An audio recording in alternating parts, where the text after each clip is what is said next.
If there is one thing that you can do to become more successful in life and live with less anxiety and negativity, this is it.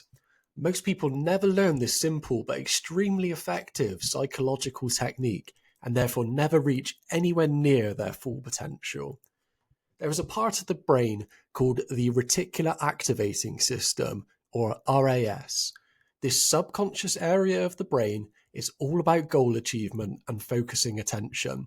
So it is vitally important you consciously program this part of the brain to move you towards what you want from life, rather than focusing on all the things you don't want, also known as your worries. So first, let's compare two different perspectives to see how it affects your life and the outcomes you get, so you can realize just how important this is. The first person's RAS is programmed negatively. They see the world as a scary place. They remember all the times when people didn't like them or they made mistakes. They're worried that they can't pay their bills. They're scared of becoming ill. They look for all the sadness and suffering in life, and they focus on how difficult it would be to get out of their current situation. This causes them to withdraw from life because they focus on all the things going wrong, which creates negative emotions inside the body, as if that future event had already happened. The second person's RAS is programmed for optimism. Even though there is negativity in the world, they look for the good things. If they have worries, they remember that things have worked out before, and they focus their RAS on solutions rather than problems.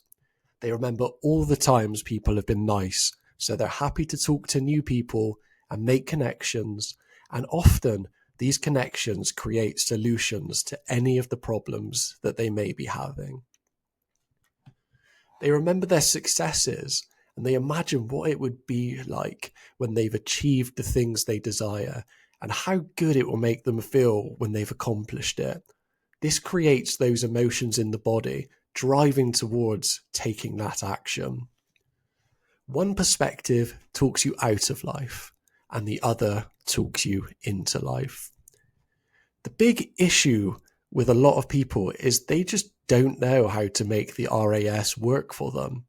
So this is how you effectively set goals and intentions. The mind doesn't understand negatives.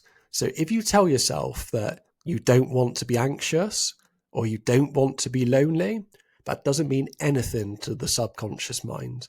All it hears is anxious and lonely, focusing you on exactly the thing that you're hoping to change. You need to tell your mind what you do want. So the phrase, I don't want to be anxious, becomes, I want to learn to be calm and be able to ignore my thoughts. I don't want to be lonely becomes, I want more friends and a relationship. I need to get out and connect with people more. Your brain is then focusing on calmness and connection.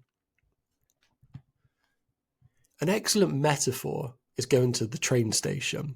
If you walked up to the ticket master and said, I don't want to go to London, the ticket master would look confused and say, okay, just stand over there, and when you do know where you want to go, come back and tell me and I'll give you a ticket. Your unconscious mind is the ticket master. This is one of the fundamental tools in neuro-linguistic programming. Now, I know after a lifetime of negativity, someone isn't just going to jump to their feet after hearing this and run to the door to take on life with a whole new attitude. But this is a starting point. What will happen is that when you state what you want from life, your mind will likely offer you many reasons why it's not possible, or it's not the right time, or you don't have the energy, etc. And this is okay. You can now begin to change those old negative beliefs, which were inherited from family, society, and past experiences, into new positive ones. When the old stories come up, you just talk over the top of them with new stories, stating what it is you desire from life, the outcomes you want to achieve, and the mindset that you will use to make it happen. Then with repetition, the old programming begins to change. You begin to take action towards the outcomes you want. It's not about taking giant leaps, but continuously taking baby steps each day. After a while, when you look back, you'll realize that you have come a long way. Like the ancient proverb says, a journey of 1,000 miles begins with a single step.